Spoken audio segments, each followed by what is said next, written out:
குருவே, என் வாழ்க்கையில் மகிழ்ச்சியே இல்லை என்று சிஷ்யன் வருத்தப்பட்டான்.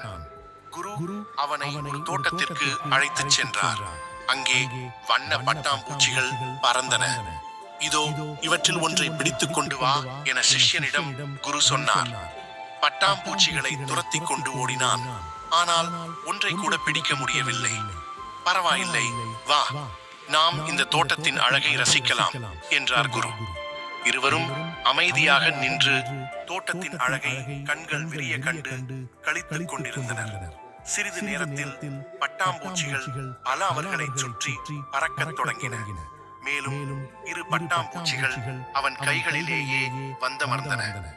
குரு சிரித்துக் கொண்டே கூறினார், இதுதான் வாழ்க்கை. மகிழ்ச்சியை தேடி துரத்துவது அல்ல வாழ்க்கை. வாழ்க்கையை அமைதியாக நின்று ரசிக்கும் போது மகிழ்ச்சி நம்மிடமே தானாக வந்து சேரும்.